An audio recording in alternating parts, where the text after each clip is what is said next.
Listen up or run for cover.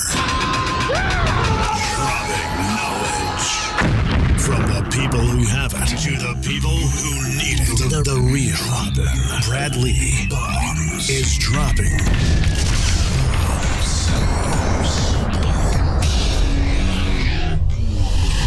What it is, Bradley, back again with another episode of Dropping Bombs. Today in the studio, folks, I've got a real-life entrepreneur, a real-life success story, and a real-life good dude. Mike Watts, what's going on? Hey, Brad, how are you today, man? I'm super happy to be here, bro. Dude, if it was any better, dude, I'd be freaking like Andy Frisella or Daymond John or one of them dudes. You are. Ed Milet. In my book, you are. Well, I appreciate that. Hey, Mike Watts, folks, for those of you that don't know, he invented the Lovehandle. Now, the old Lovehandle, and I know you had a partner and there's a whole thing that you can tell him if you want, but as far as I'm concerned, old Watts invented the Lovehandle. He's getting paid on the Lovehandle regardless. That's right. My name's on the card, CEO and founder, so I'm going to claim it. Yeah. I heard the story, though. That was interesting. Why don't you catch the listeners up? Yeah, I've got a habit now of trying to find those golden ideas, those ideas that are going to change people's lives with a product. And I've got a track record now of taking patents and finding inventors that are stuck in their basement, or their workshop with an idea, but they're just not sure how to do it. And I'll step in and say, look, I can make you a millionaire.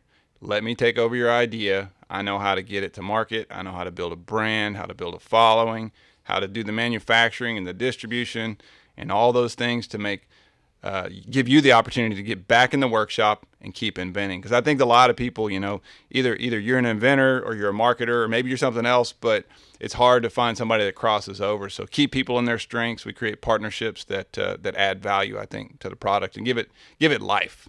Oh, yeah.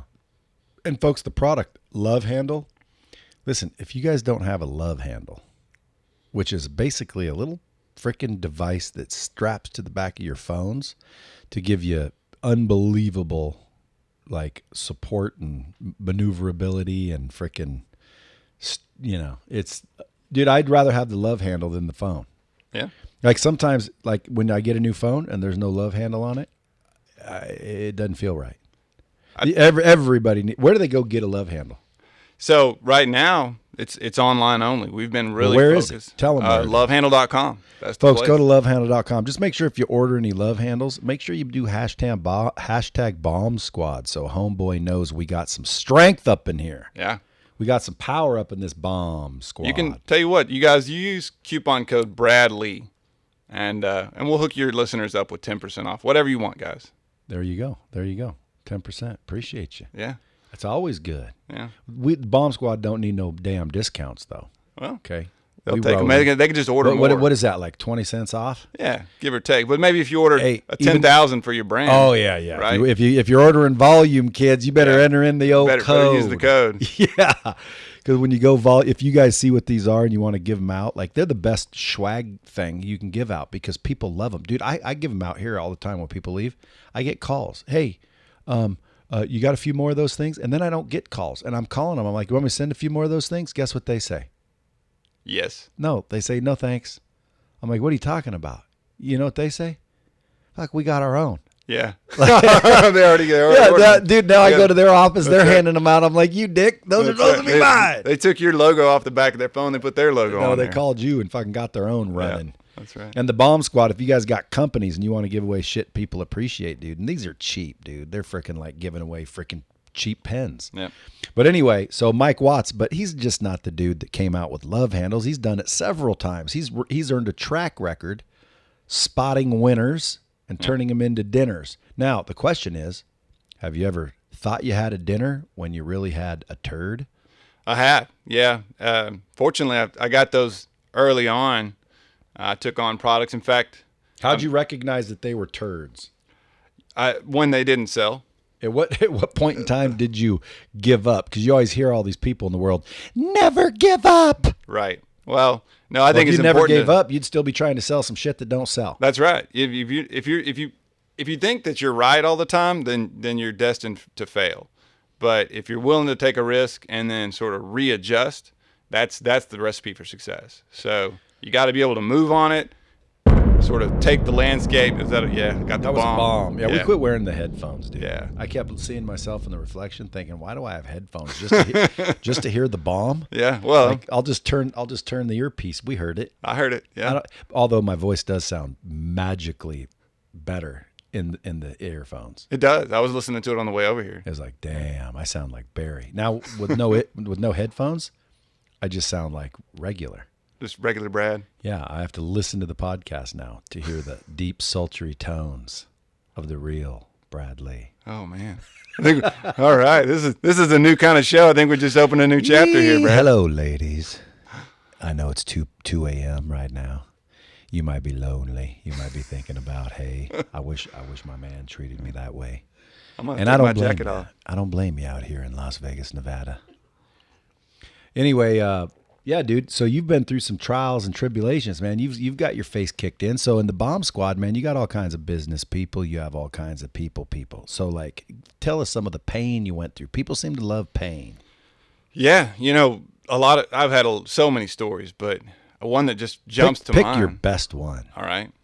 So they'll take the Lovehandle as the best example. Right out of the gates, I had 2 good wins. One really good exit off of a patent that we licensed and grew it into the #1 product in its category. Sold the company for millions of dollars, and then I was pretty sure that I was hot stuff. And I knew, like, I'm a pro now. I've done it. I'd do it again, right? And so I licensed the Lovehandle and said, okay, not only do I know this is a great product, but I know exactly how to get it to market. I'm going to do it the exact same way I did before. I'm going to put it on TV, and we're going to do infomercials. And I'm going to order about $500,000 worth, because I was rich at that point. I'm going to order $500,000 worth of this stuff. He said I was rich at that point. At that point, right. I ordered $500,000 worth from China. They brought it all in. We're ready. We put it on TV. It bombs on TV, not in a good way. It bombed in a bad way. And then How many we did you realized, sell? well, I think we spent about $150,000 on TV ads, and we sold around $20,000 worth of product. How many pieces? Sold, I don't know. That'd probably be about 2,000 pieces, $10 Isn't that a piece. crazy? Yeah. Yep. But then I had, Did you just like, oh my God? Yeah. Did you think, oh, because this is where most people stop. Mm-hmm. This is where most people go, well, screw this, dude. It lost. It failed. I give up. I'm not risking anymore. Nobody wanted it. I'm taking that as a sign. What made you keep going? I had a deep-seated belief that this is a product that I used, and I knew that I loved it and people would love it. But I decided that it was something to do with maybe the deck has shuffled, and that's exactly what had happened. People had moved from watching TV to now they're watching Netflix, and then now they're watching Netflix on their phone, and now they're watching Instagram on their phone, and so that's where the attention is. So that's where we need to advertise. And I didn't see that shift happen fast enough to react to it and move my marketing to the new channel. And so I was caught in the old world of doing things with my ego. Folks, don't get caught in the old way of doing things. Mm-hmm. So we got better. We started, jumping Hold on that on. train. Go back, though, because I derail people sometimes. Yeah. You said you blew $500,000, you spent $150,000 marketing, and you got back like $20,000 worth. Then what? So then it got worse. We realized that the Chinese had changed the glue that we used to hold the product together. Now, this product, if you haven't figured it out yet, it's going to hold your smartphone. This is your link between you and your beloved phone that you take everywhere, and are $1,000 and made of glass. And these guys had cheapened up the glue that was going to be the weak link in the chain, and now the elastic was just pulling right out. We called them up and said, what happened? They're like, oh, we got a better price on the glue, so we chose this other glue. Well, that falls apart. We literally had to push $500,000 worth of product into the dump. And that day, Brad, I said, what? Why didn't you come out with the other contraption? It's you only do what you can do, right? One foot in front of the other, and then we got something really exciting coming. But I wouldn't have been able to get where I am today if I hadn't gone through this. And I'm glad I had to push that $500,000 worth of product in the dump. Yeah. Now listen, let's take a little derail right now. Okay. How many times do entrepreneurs in the world curse their situation and give up and, get negative and all that. How many times has it happened? All the time, right? All the time. But yet you always talk to the successful ones that made it, right? And every one of them said, I was going through this terrible time. Listen, I've talked to a bunch of them. All of them say, I'm going through this terrible time, but now looking back, I'm glad it happened, which means if we've got the right mindset, right now, for those of you that are in a terrible spot, you'll eventually be glad you're there. So shut the front door and relax and enjoy the pain. Enjoy the freaking discomfort and the challenge and just do your best, because guess what? Every one of them that came out the other end said they appreciated it, but they didn't then. Did you then? No. No. You weren't thinking that way. No. Imagine if you were thinking that way and you knew this is just part of the molding of my future to get me what I need, but I'm on my way to being multimillionaire. That wouldn't have bothered you as much. No, it sure hurt at the time. Sure it did, because we were going forward. I said on stage one time, I said, dude, it's easy to see what I did looking back, but the disadvantage most people have is they're just moving forward. So it's easy for me to say, do this and do that. Well, guess what? That's easy because I look back and tell you what I did right and wrong. But moving forward, dude, I still have to make decisions every day. Every day. I've seen you make a bunch since I've been here. So how did your decision making get better? Because you didn't give up, obviously. No, I knew the product was good, and I saw the weak link was the Chinese manufacturing, that I was depending on others that didn't care the way I cared about the success of this idea. And so we decided that day, my dad and I partnered on this gig, and me and him looked at each other and said, we're going to find a way to make this product in America. We're going to find a way that we're going to be able to make a high quality item, and we're not going to have to bring a single piece into America, and we're going to create jobs. And the only way that we can do that and be efficient is to develop the automation equipment to build this product here. Obviously, we can't put a room full of people with bottles of glue and little stickers, so we have to automate it. So we spent the next 2.5 years developing one-of-a-kind automation equipment to make our product in America. And today we're over 30 employees, and we can produce 50,000 units a day with elastic that we've sourced from old world factories in New England, up in Rhode Island. There just aren't that many textile companies left. They've all been offshored. And we partner with 3M directly from 3M headquarters in Minnesota, and we get the very best adhesives, stuff they don't even export. And so it gives us a competitive advantage to not only have the best quality product and the most materials, but we have an American idea that's inside of the American borders and built by American employees, and it's sold to American consumers that love it. Damn, sounds kind of racist. Or patriotic. Yeah, patriotic. I was just messing with you. Yeah, dude, that is patriotic. That's why I dropped the bomb dizzle. Like, dude, sometimes I get frustrated when we, hear about the taxes and this and that. It's like, I always say, man, like, I don't mind paying taxes, but why can't we get transparency as to where it goes? Because if it goes out of the country, when we have problems here, like, dude, we've got hungry kids here, but yet we want to worry about someone else's hungry kids. Like, let's worry about our hungry kids. Let's worry about our shitty schools. Yep. Let's worry about our shitty healthcare. Let's worry about our citizens and our people, and make the country like the most pristine in the world. Yeah. And then once everybody's like at this level, that's what I'm trying to do by getting the knowledge from the people who have it to the people who need it, because we'll live in a more successful world where the average income's $450 a year, not frickin' 42,000. It's 420,000. Why? Because we all share our knowledge, and frickin' the tide raises all ships. You know what I'm saying? So it's not that I'm against helping others in other countries. I would love to, but can we help ourselves first? That's all I want. Well, it's not a fair game that the Chinese play. I mean, they're gonna make their product for what it costs, the material cost, and they depend, the way the system's set up, they depend on the Chinese government to give them their profit at the end. Once they make the transaction, they turn in that bill of sale to the government, and the government kicks them back and decides, say, you're going to get 10% on this gig, you're going to get 20%, and it's based on how much we like you or how much you play along with our game. And so it's a broken system.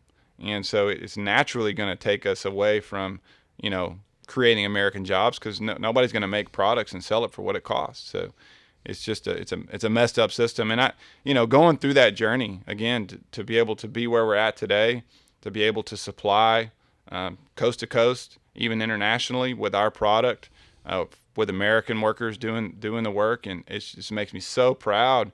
And so now I've really tried to start giving back and investing in the spirit of entrepreneurship, because I think that's what sets us apart as Americans. That's the reason we won World War II. That's the reason that we were first on the moon. That's the reason that we are America, is because of the idea that you can create anything. You can become anything. You must be from Texas. I am from Texas. Yes, sir. Damn, so patriotic. Yeah. So you got screwed, the glue sucked, you threw it in the dump. Did you have to raise more money? We never raised more money. We didn't take on any investors, even though after a big exit. Sell the cows? Yeah, we sold the cows. What I did is when I sold my first company, I bought a bunch of rental houses, right? Real estate income, and built a little cash flow portfolio, and allowed me to work for no income for 4 years while I got this thing up. It's not a single paycheck that I get one time. I had some rent income, and then as things got tight, I started having to sell those houses off one after another. Now I've gone through over half of those. My whole portfolio is now gone. It's like being here in Vegas. I went through half of them so far. Yeah, I just keep shoving more chips in the middle. Calling the pit boss and putting a marker down. Yeah, but that's called belief. It is. Yeah. And I'm telling you, when people are going all in like that, 9 times out of 10, that's also what the successful people say. Mm-hmm. Like the billionaires, all the success stories, they all say the same thing. And if success leaves clues, doesn't that indicate that maybe people should stop being afraid to go all in on stuff? But you believed it. See, you didn't go all in on something that you weren't sure about. Right. You didn't go all in on something that, well, I don't know, my brother's telling me this is a good idea. You went in on something that you knew deep down was awesome. Right. And you knew everyone would think it's awesome. And dude, you can include me in that statement, because dude, I wouldn't have a phone without a freaking LoveHanle, period. It's like I tell people, I'm surprised the fucking phone company doesn't just come out with a handle and put you out of business, because that's how awesome the phones are. Like, if the only way I'd not buy a LoveHanle ever again is if I took the iPhone out of the box and then there was a built-in one already on there. Yeah, already on there. But they don't want a handle so you don't drop your phone and smash it. No, they kind of hope you do. Upgrade it, yeah. Get the next version and feed the beast. And they even went so far as to make the back glass coating, the fingerprint coating and waterproof coating, so my product wouldn't stick on it. So we had to innovate around that. That sounds like a big deal. He said they did it just so his product wouldn't stick on it. That's what it feels like to me. Hey, so you got dicked. You sold some houses, kept plugging. Now what? So then we start really trying to build, and we're looking for big opportunities. I really wanted to be on Shark Tank. I felt like if I could get that publicity and that exposure of being on Shark Tank, that'd be a really good thing for us. So we auditioned a couple times and made it to like even the second round of auditions, but never could quite get on the show. But I had this dream of making a deal with a shark. And then things got better. One day, we were sending a bunch of samples onto the set, and somehow Daymond John got one. And he fell in love with it, just the same as you, Brad, and the same as me. He fell in love with the product, and he's like, man, this is a great product. And so one day out of the blue, his office calls my office and says, hey, let's see if we can work something out. And like I told you, I'm not taking on investors, but I was more than happy to take on a shark as a partner. And we made a good creative deal that really wasn't even tied to cash. It was tied to adding value to the company and him delivering. You see it on the show all the time. They talk about, you don't understand the value of the shark. You're not offering me a deal that allows me to represent the value of a shark. These guys are like the best of the best, the pros, and they're connected in ways that we could only dream of. And so by partnering with Daymond, not only do I have an amazing mentor on our board now and part of the company, but he's able to introduce us to so many people and expose the product. And just this morning I got an email from Good Morning America that's tied back to him, where we're going to be on there in 2 weeks with our product, and those types of opportunities just keep coming up. So I can't, if I couldn't have written that story any better myself, because I would have said, I'm going to go on Shark Tank. I'm going to stand in front of the sharks. I'm going to pitch, and it's going to be killer. And then I'm going to make a deal, and then it's going to be wonderful. And then everybody's going to look back and say, oh, you were successful because you were on Shark Tank. No, I made a deal with a shark because I was successful. And now my goal is to be his number one investment that he's ever made, even above FUBU. Yeah, and it's working. Yeah. Because, dude, like everywhere I go, I see stuff like that. Yep. Yeah, it's growing. It's growing fast. And so, that's the common theme for me, right? Is to get out there and do something, learn from it, and make a mistake. Hopefully the mistakes are cheap, but then try to, redirect, course correct, burn the ships, burn the ships we at the talked about at the this shore. last time. Remember when you were here? Yeah. Because redirect, I totally agree with. My 5 factors of success, looking back in my life, one of them was make adjustments. Most people won't do that because they're taught just to stay the course. No, right. Man, make adjustments, pay attention, shift a little bit. So you just agreed with that. But when you said burn the ships, dude, I never burnt the ships. Not that burning the ships won't work. Mm-hmm. Pay attention, people. I'm not trying to say burning the ships won't work, okay? Because it does work because you have no other options. But sometimes people use that as the fear itself to prohibit them even jumping, because they're like, ooh, if I burn all my boats, I'll have nothing if this crashes. So they just don't do anything. Right. So there's another option. Don't burn all the boats. Have other options. Let the comfort of those other options give you the courage and the strength to jump, because that's what I did. I'm like, shit, I can always come back and run car dealerships. Mm-hmm. I can always get a sales job if this thing crashes. Yep.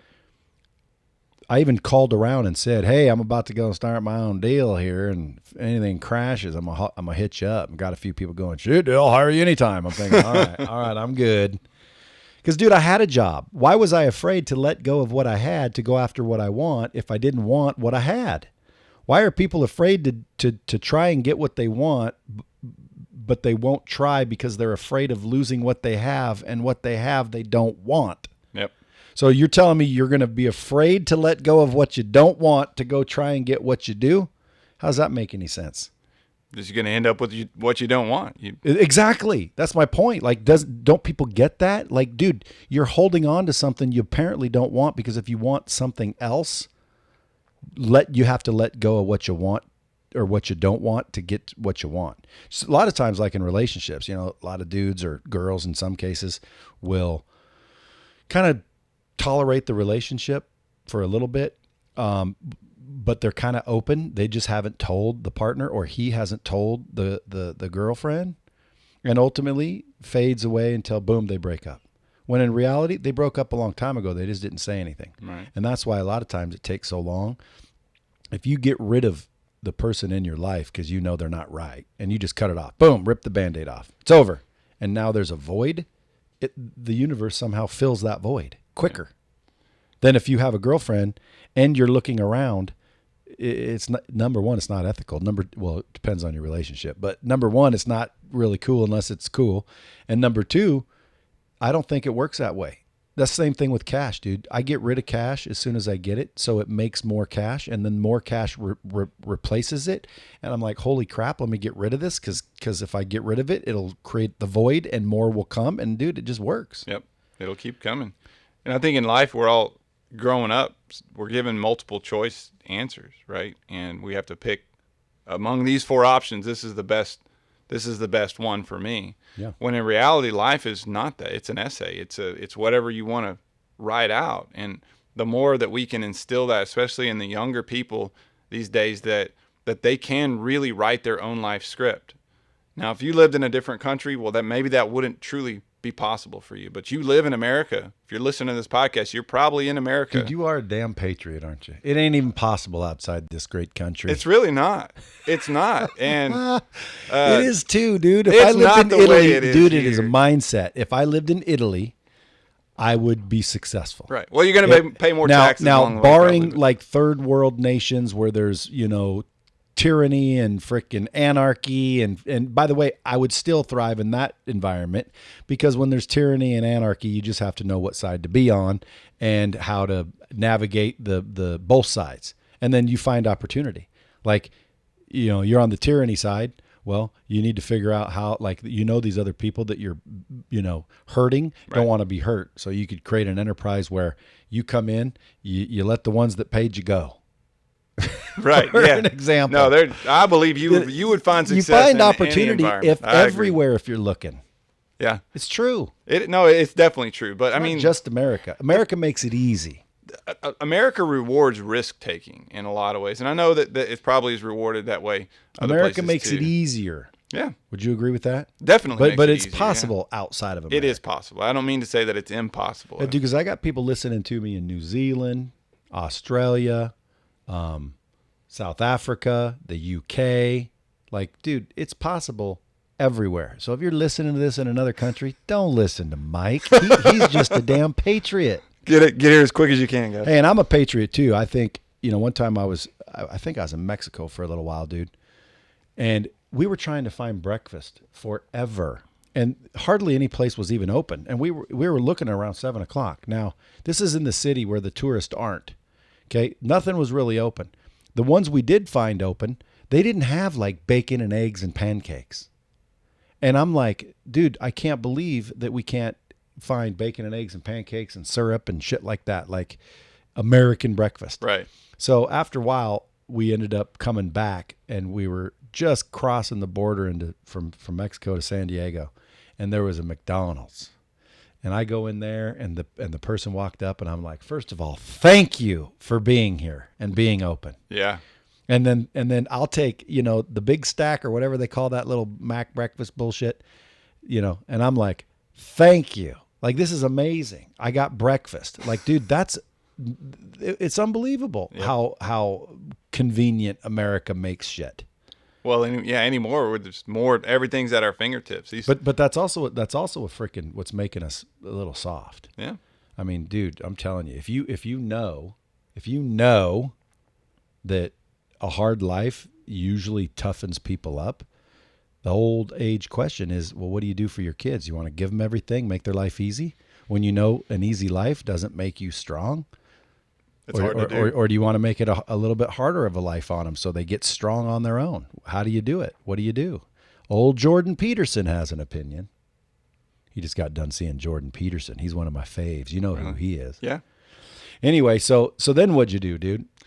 So, so we basically got on Shark Tank. On Shark Tank. Well, you didn't get on. No. You tried. Right. And then your product was so good it got Daymond to call outside of Shark Tank. Well, I did get on Shark Tank, but backstage. So well, now dude, that's even better though. I'm part of the crew. No, that's right? even better because now I'm rolling, watching the pitches from the back, hanging out with Cuban and well, I know, Mr. but dude, Wonderful. Depending on how long ago you did that, ABC or whatever, they used to take a piece even if you didn't make it. They used to do that. First couple seasons they did. So it's almost right. good you didn't get on. You could have lost a piece just for being on. That's right. And you'd have been willing to. Yeah. See? Yeah. You're willing to, you get those big lights shining at you and you start getting excited about things. But I know, but see what's cool about that? That goes back to the story that you don't really understand the bad things until later. Right. But dude, it was a good thing you didn't get on there because you would have lost more equity. There's a bit, yeah. God had a better plan. But I'll bet when it went south, you were like, damn. Oh man. You were bummed. You were, oh man, I never should have believed in this. And sure enough, it's actually exactly how he would orchestrate it if he could have had a crystal ball. That's right. And you didn't know that. You were bummed. I didn't know that. And so a lot of this comes down to your attitude. Like when stuff happens to you, people always say, attitude is everything. Like if something happens to you, it's not necessarily good or bad. You ain't lying. It's something that happened. Like something happened. Exactly. And you can't see, all you can see is right in front of you. You can't see the big picture. And oftentimes that bad thing, quote unquote bad thing, has to happen in order for this great thing to happen. And so many times we're all shooting for safety and security and sadly mediocrity. We're all ending up trying to follow the same narrative that we've been told. Go to school, get a good job, have that job and work till you're 65, and now you can go have fun when you're retired and old. That's fine for some people. It really is fine. But if you have that deep inside you, you have that passion that you want more, then go get it. Like, not taking risks is the greatest risk of all. We've all heard that, right? And it's so very true, because if I hadn't left the comfort of my cubicle after college, I went and got a regular job. I was cashing paychecks, and I was the guy that would have to go to the bank with my physical pay. I wouldn't do direct deposit because I needed that physical affirmation. I was the only guy on the floor that got a physical check, went to the bank, cashed the whole damn thing, put all that money in my hand, put a few hundred in my pocket, and then handed it back to the teller. But I needed that, right? And so I went and I started doing home shows on the side. I was hustling on the side every night, every weekend, every vacation day, every few 6 days mixed in. And I had mall kiosks going, hustling with products, wooden airplanes and cars and motorcycles. I was doing home and garden shows all across the country. On the weekends, I had a trailer in my truck, and I'd load it full of junk, and we'd go. It wasn't junk, it was cool stuff, but we set it up and we'd pitch it. And Sunday night, I'd pull back in at midnight and head back to work the next morning. And I was doing that on the side to sort of build that transition. And I think I share that part because I think it's important. Well, then, dude, you didn't burn no damn bridges. No, I didn't. You didn't burn no damn boats either. Well, at some point, though, I left. No, dude. See, if we really dig down deep, dude, we start to realize that some of these cliche things like burn your boats, which, by the way, I know people that have burnt their boats, but you, if that's your story, you did not burn your own boats. Right.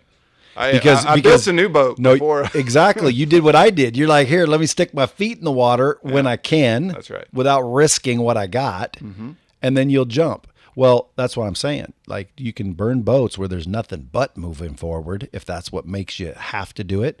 Or keep yourself on a freaking firm, stable table and then kind of just dangle your feet. Next thing you know, you're in full blast. Yeah. No, I think that's a lot of wisdom right there. And that's the smart way to do it. And the good thing is, you asked about failures and making mistakes. I made some mistakes along the way. I picked up product lines that I ended up having to just liquidate. But I did it when it was cheap. Yeah. I did it when it was, $5,000 worth of product, not $500,000 worth of product.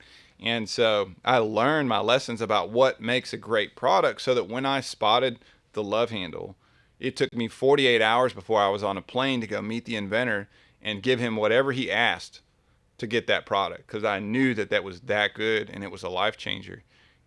But if I hadn't been through all those failed products to know that, hey, it can't be big, it can't be fragile, it has to have huge margins, it needs to be universally relevant and can be demonstrated, all these things that a great product, qualities that they'll have, then I wouldn't have known it when I saw it.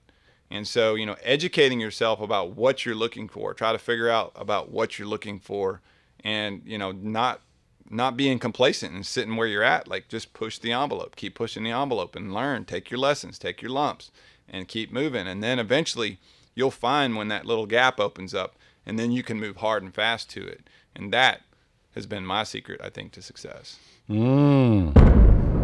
Pay attention, folks. Old Mike Watts is bringing 50,000 something power. What does it go? 50,000 watts of power. Yeah, that one. Yeah. What song is that? Now, see, even if I hum it, am I going to get banned from using their licensing rights? Maybe. It depends on how close you are to it, probably. Why, they just AI scan the thing and see if there's any copyrighted music in your shit? Do they do that? They do. I don't think if you sing it probably doesn't. Dude, where in Houston do you live? I live on suburban Houston, South Houston, near Pearland. Ah. Due south, towards the beach. Do a lot of fishing. Did it flood? We did, yeah. Yeah, it was a What happened with that whole Olstein thing?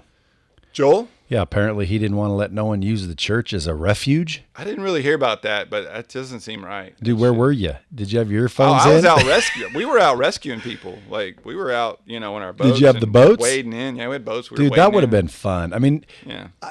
You don't understand the dangers. You think that sounds fun, but dude, when you start to think about what's really going on, dude, there's down power lines in the water. Oh, there's snakes swimming around. There's snakes. There's animals. There's rabid dogs pissed off because they're covered.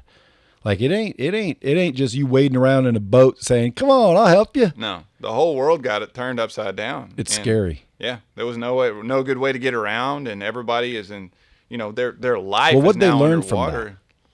What did Houston learn from that? Are you guys digging drains or like because it just flooded there again? Yeah, well, I mean, it's a flat area, right? So there's no mountains. The biggest hill around is a landfill. So like it's completely flat. And so when you do get a huge rain event, it doesn't really have anywhere to go. So yeah, I think they're doing more with retention. They're doing more. It's just the development. There's so many people moving there, and there's so much concrete. Have you been to Chicago? I have, yes. Okay, those pricks figured out how to get the river to go the other way. Yeah, that was pretty impressive. Yeah. That's pretty. Like, dude, think about that. Like, dude, there's some smart bitches that can take a freaking river and reverse its direction. Yeah, change the direction. And you know why they did that? Why? Because there's a city above Chicago that was dumping all their shit in the river, and it was coming down to Chicago, making the city stink. And they're like, wait a minute. We don't want this getting in the lake, so let's reverse the direction of the water. And then they built that lock or whatever, and they literally reversed the river. So now the garbage flooded away from Chicago, but not into the lake, the city downstream. Downstream, yeah, there you go. And that's the deal, right? So yeah, North Houston didn't flood as bad as South Houston because we're downstream, right? The more development, the more channelized, the faster that water's moving. Well, I just heard old Joel has a big church there. This is what the internet says, doesn't make it true. Old Joel had a big church, and like there was people needing a place to go, and he's like, hey, you ain't coming here.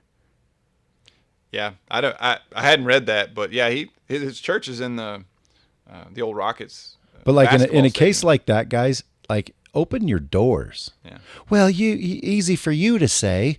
I'm not talking about, you got two small girls and there's a bunch of hungry, rabid people looking to freaking rob houses because there's anarchy. Dude, it's wet everywhere. Right. Some people need a dry place to hang out until the freaking water subsides. I think in a situation like that, all the nonsense goes down, doesn't it? Well, Was there a lot of crime or no? No. Not where we were It's at. like, because everyone's freaking out. Like, dude, this is serious. No, it was like, so there was this one neighborhood that was flooding, and we went in there. Some friends of ours, a couple were in the back with their baby and a dog, and it was about waist-deep water getting in there. So we waded in there, and we brought these big tubs, and we loaded the dog, and the wife and the baby were able to float in this big tub, and we were floating them out of there. But all the while, there was one of the other neighbors had the tallest house around, and he was sitting there with his assault rifle on the front deck, and he was guarding the street. When we came by, he's like, where y'all headed? And what are you doing? Because he's like, I'm protect at least my street from looters. You're not going to come in and rob my neighbors. So he hung it out, and protected the neighbor. And that seems a bit extreme, but I mean, there was a lot of people that were there.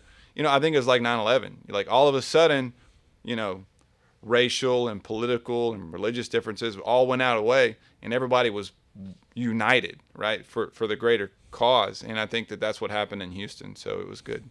That's good. You're an Olstein fan, aren't you? I respect him for what he does. You got to respect him, but Yeah, I could just tell, because when I said, what's up with Olstein, you're like, oh, I don't hear nothing about that. I actually didn't, yeah. I don't, I read Tim Ferriss's book a while back. What about Rick Warren? Rick Warren? You heard of him? Yep. Dude, everyone's a Rick Warren fan, Joel Osteen fan. Mm-hmm. Who's the other one? There's one more that everybody goes to. I like Andy Stanley. He has a good podcast I listen to. You said you were at Tim Ferriss's book, or Tim Story? Tim Ferriss's book, yeah, The 4-Hour Work Week. He talked about, that if you spend your time taking in the news, everybody's news, that, you're just wasting all your bandwidth. He said, if you really need to know something, somebody will tell you. You'll be a guest on a podcast and somebody's going to tell you, right? It's like, just don't distract yourself with that, because you're wasting bandwidth you could be using for your purposes. Now you're talking. Yeah. See, now you make me feel like a gossiper. Now I'm gonna edit for the first time and go get rid of my gossip. No. And that's a good point, though. It's funny too, because we all get sucked into gossip, and that is gossip. Like, I don't know, I wasn't there. What the hell am I repeating it for? Right. Like, why would you repeat shit you don't even know? It's stupid. It's interesting, right? It's good conversation. I don't think so. I think if I could hit rewind, I wouldn't even have brought that up. Why? Because when you really think about it, dude, that's just worthless garbage. Mm-hmm. We could have been talking about something better, right? Like packaging And no, I was telling you, like, how do you get your product in the, on TV? How do you get it featured? Okay, let's go. Dude, that's what the bomb squad's probably saying. Shut up, Brad. I always get DMs and they're like, dude, you keep interrupting people. And I'm thinking, dude, this is a conversation, dipshit. Like, conversations go both ways. Right. This ain't an interview.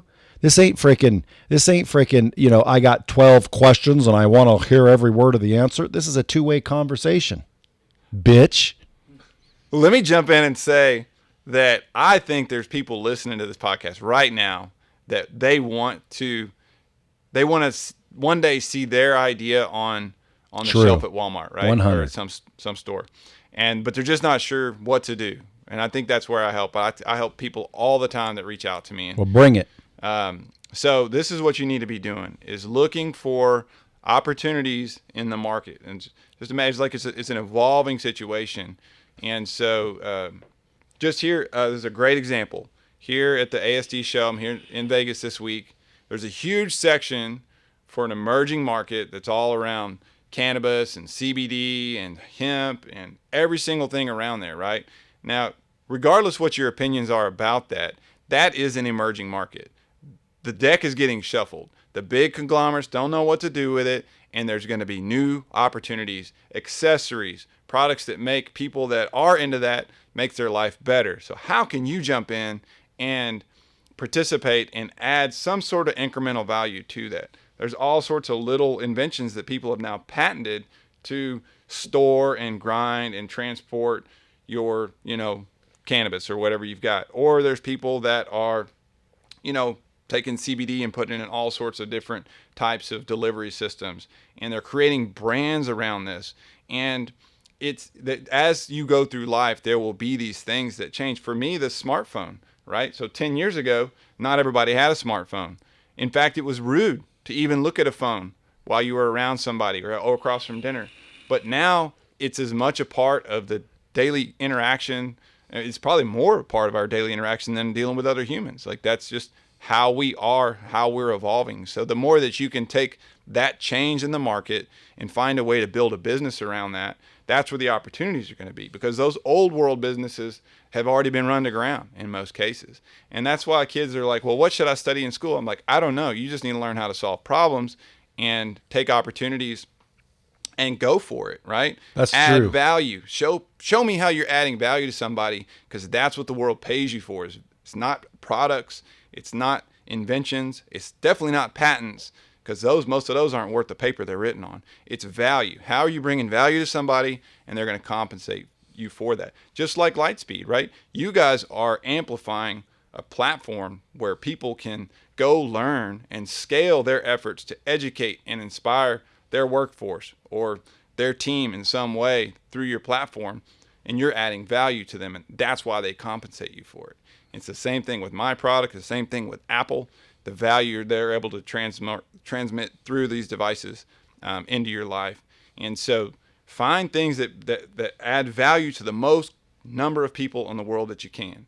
So many people will say, okay, yeah, I'm going to, like we were talking about, burn the ship, right? I have this idea because I'm a firefighter and I deal with this one problem in my firefight suit, and I get chafing in here. And so I've developed this one simple thing, right, to stop chafing that works only in firefighter suits. That's great, except that you've just eliminated 99% plus of the entire market out there. So if you're going to bet your entire life, right, because essentially no business really gets up and off the ground in less than 5 years, and probably a lot of your resource and time and the opportunity cost that goes into that. So when you pick that path, it better be something that has a payday at the end with a large audience. And so the more broadly appealing it can be, the better. And so as you choose that idea, be sure that you can either add features to it or make it adaptable as things evolve, that you can have the value for as large of quantity of people as you can get. I think it's really important. Yeah, I'd say that's an absolute fact. You can't argue with that right there, can you? Well, and I think that beyond that, being able to I alluded to this earlier, but being able to demonstrate your product, one of the cool things we have going now is social, right? That's where people are. And so we can then use that platform to niche it down. So It's going to sound like I'm backstepping what I just said, but today it's easier to create a niche product than it's ever been able to do. Or, it's just more efficient because you can market to very specific narrow audiences online. And so we can potentially create something for a fireman and market only to people that are firemen or in that space and deliver it that way. Sometimes niche will get you rich. Mm-hmm. It definitely can. You want to go narrow and deep rather than shallow and wide. If you go narrow and deep, though, it better be a higher ticket item in my experience. Yeah, no, I like the way you described it. Like Lightspeed, I was accidentally solving my problem. Right. And I found out on accident, like, damn, that solves their problem and their problem and their problem and their problem. And now I'm on the path to get Lightspeed to the whole entire world. Why? Because it's a distribution channel for knowledge. Right. Like I get you to do a course on entrepreneurship, and 3 million people are on there for something completely different. And all of a sudden, boom, they run into an entrepreneurship course by Mike Watts. Well, now all of a sudden they take it and the world's that much better. Or, 6 more companies sprouted up because of your sharing of knowledge. Right. That was only made possible by the platform you created, right? That you then delivered to the world to add value. And that's all I'm trying to do is just get everybody in the world to get a password for $2 each. No, just joking. But seriously, I'm just joking. In other words, like, hey, I don't really believe everyone in the world's ever going to get a password, and that's probably why it'll never happen, because I don't believe it. But that's another story. Yep. I think it's very realistic that we get millions and millions and millions of people with a password through some shape or form of one of our customers or directly through us. But then I know once that happens, that's a distribution network. That is a root system to a mangrove or a grove of mangrove trees. Well, what's that one big, area that's like they're all connected? You know what I'm talking about? Everglades. Something where like the whole forest is technically one tree. Oh. You know what I'm talking about? Yeah. I know what you're talking about. It's like the roots are all connected, where literally that's like the largest organism on Earth is a forest, because it's considered one organism because it's all connected. It's like Avatar. Yeah, it's crazy. Yeah. Speaking of Avatar, have you ever been to Disney World and ride that Avatar ride? I have, yes. Dude, that is the freaking greatest one ever. It really is amazing. Dude, like, it was freaking unbelievable. Yeah. Anybody goes to Orlando, goes to Disney World, and rides that Avatar ride, dude, I'm telling you. It'll blow your mind. Coolest shit ever. And all that came from, old Walt Disney that just wanted to make the world more fun. Yeah, well, that's what's funny is, if he wanted to make it so damn fun, why does he got to make it so damn expensive? Because that's what takes the fun right out of those parks. It's like, Daddy, can I have a churro? Sure. Can I get a churro? Yeah, that'll be $18. $18 for a churro? That's right. Yep. She's like, can I get something to drink?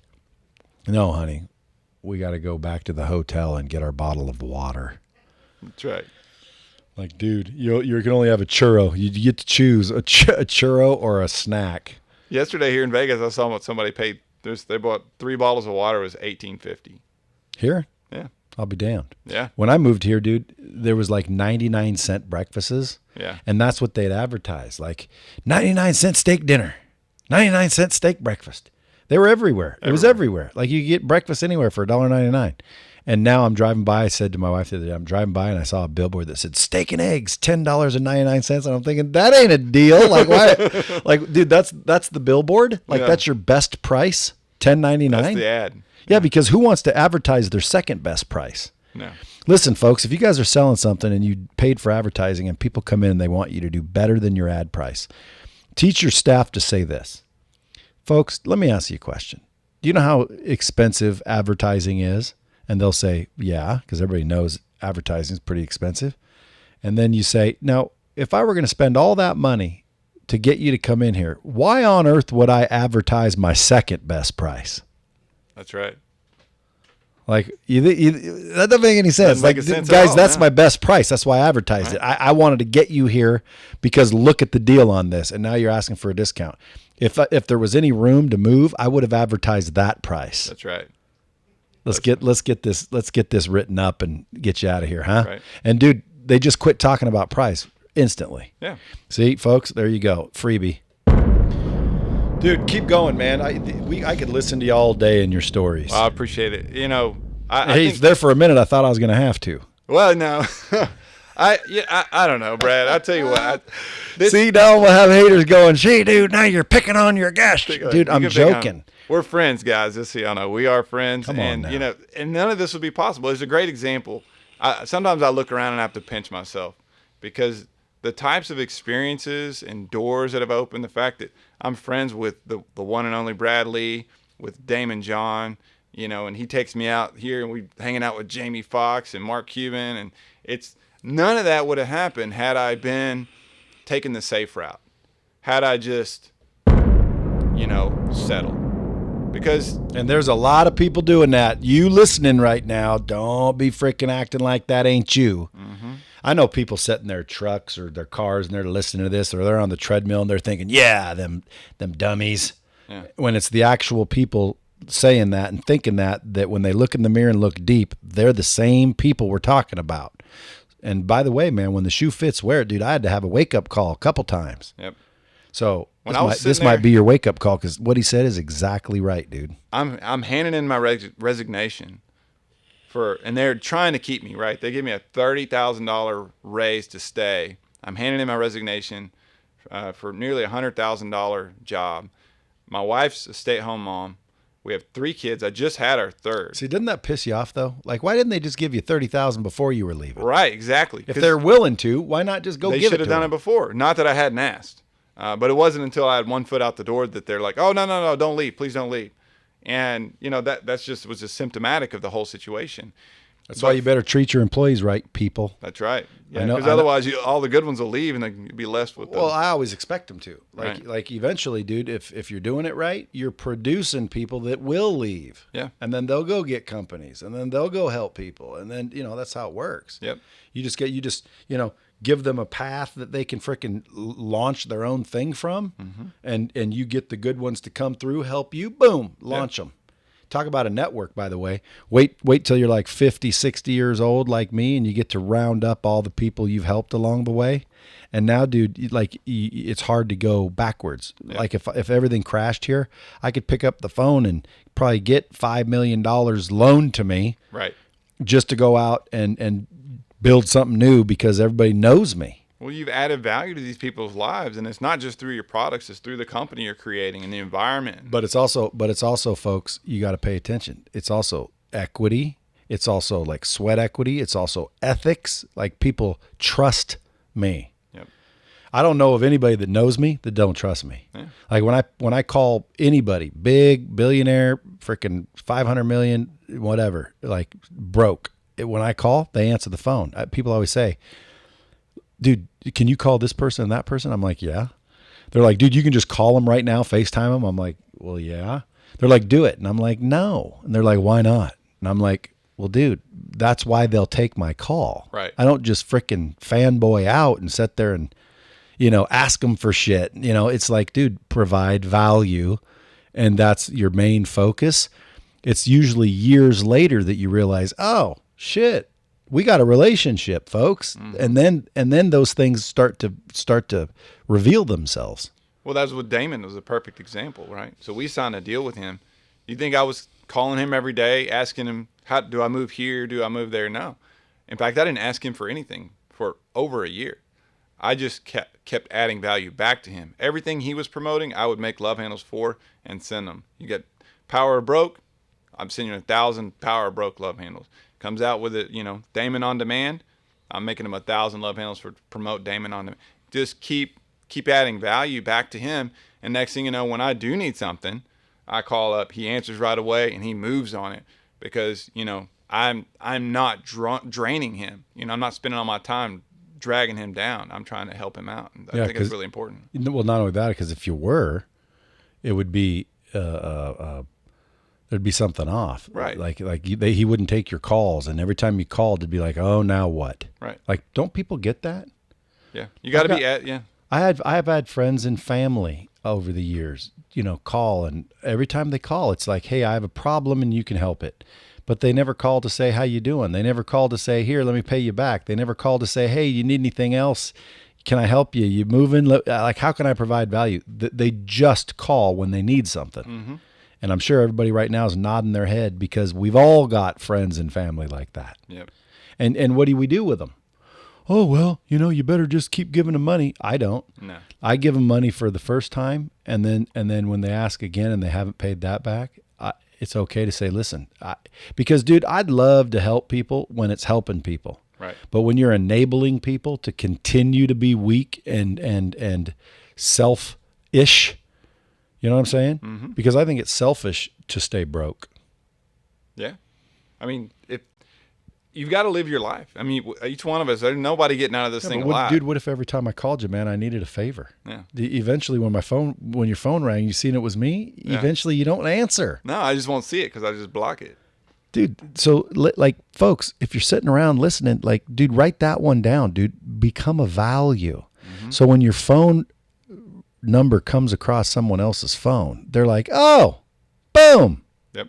Like if Mike called me, I'd be like, oh, what's up, Watts? Yeah, I know that. He's not going to be asking for anything. And guess what? If and when he does, like he's already earned the right to do so. Now the question is, what do you ask for? We'll cover that on the next episode that we have Mike back on, folks. That's what you call an open loop. I'm going to start doing them. They're very effective. Mm-hmm. That makes you tune into the next one. Yeah. But anyway, dude, I appreciate you swinging through here when it was damn near flooding outside. Yeah. The floods must follow you around. They do. It's for my hair because otherwise it gets frizzy. So, folks, if you want to follow Mike, go to @MikeWatts, WATTS on Instagram. You'll see his fam bam. He posts some good quality shit. But if you want love handles, which no offense to Mike, but you probably won't get to be his buddy anyway now that he's so famous. But you can get your phone situated in your fingertips to where literally you can take a selfie going 75 miles an hour on a roller coaster and not be worried about your phone flying off your hand. And what's crazy is just your fingertips are holding it. That's right. And depending on where you place the unit. Right. If you place the unit on the edge, it's fingertips. Some people put it in the middle, so there's like balance. But there is no balance, dude. The phone's not heavy enough to need balance. You put it on the edge if you want to do it the Brad Lee way. Daymond John, he puts one on each side. Yep. You put yours dead center. Dead center. We got some people angle. Some people do the angle. You love handle your own way. I think my wife does the angle. Yeah. Yeah. I don't know why, though. I'm always like, that's weird. Yeah. Mine's right on the right-hand side, bottom right back. And what does it say on it? It says Lightspeed VT. Lightspeed VT. And dude, what's crazy? And guys, if you got businesses, I'm telling you, I give these out. I go and there's celebrities with a freaking Lightspeed LoveHangle on their phone. And if you don't think that gets you advertisement, you're crazy. It doesn't get you credibility. You're nuts. Mm-hmm. But literally, you give out 3 or 4 or 5 of them so they don't go get their own brand. Because when you give them to someone and they need another one, and they will, they end up calling Mike direct at the LoveHangle place, and now your branding opportunity's over. So don't be greedy. Give them like 5, 10 of those some bitches, and that'll last for a good year and a half. Oh, yeah. Of your name on their phone, and their phone's laying everywhere they go, every meeting they're in. And I've had people literally say, "What's Lightspeed?" to a person that had one of these, and that person told them, and that person called, and we sold them a deal. That's right. And it was from this LoveHangle because someone said, "What's Lightspeed?" Well, first of all, what's that? Because it looks kind of cool. Mm-hmm. So what is that? And they're like, "Oh, it's a LoveHangle," and da da da da. And then they're like, "Well, what's Lightspeed?" Oh, Lightspeed's where I did this and that, and that's where I got it. And that's freaking cool. Right. They want, like, where do I get a LoveHangle? But now they found out about Lightspeed. That's a perfect story. I mean, that's ultimately, it creates conversations, and that's what marketing is designed to do. And then do the business card you showed me? Yeah, well, now it attaches to a business card. So now. Yeah, but like that's ridiculous. Did you see that? Oh, the trick, yeah. Well, yeah, because no, not that business card, but you should tell them to save it because that's a card. That is a card, yeah. But what's funny, dude, is like I told you before, I said the only thing I ever hear about them other jerks is I can watch a video. Yeah. And I'm like, still ain't worth it. But dude, when you went doink, it's like, oh, dude, I could have done that 100 times already. Yep. See, yeah. you should have a couple of Lightspeed courses that show people all the ways they can use a simple device. Yep. How do you LoveHangle? I've never seen the old business card trick. Yep. Well, no, I got to save a few back. So each time I come back, I've got something new to show you. Yeah. Who showed you that? I figured that one out on my own, actually. Yeah, That's a good one. Yeah, I was trying. And it to doesn't figure have out to how be a put my business phone. card. You could fold a piece of paper. It could be anything, right? Stick a banana in there if you want, but it's just put a business card in there and makes it a stand. It's amazing to me, like, and you guys, this is about my product specifically, but this whole category, has gotten crazy. We've all seen those round pop out things right on the back of the phones. They're everywhere, and this is an amazing example because that product was actually invented just to wrap earbuds around. The guy developed it for that, but because the actual need was out there for people to hang on to their devices, they grabbed onto that and said, oh, it's a handle. And of course the company, they're like, oh yeah, it's a handle. It's a grip, no problem. And then they sold last year $250 million worth of them. They were number 2 on the Fortune 5000 with a product being used for a purpose it was never invented for. And so here we are trying to let the world know that, hey, we have the product that was actually invented to solve the problem that you're trying to use this other thing to solve. And so, sky's the limit, and it's just a matter of getting it out there and getting people using it. If you have a great product that people love, they're going to tell other people about it, and that's how you know. Come on, man. Tell me I don't bring you value on dropping bombs. Go out and share this podcast with your friends, with your relatives, with your loved ones, and go write a review. Give me a rating.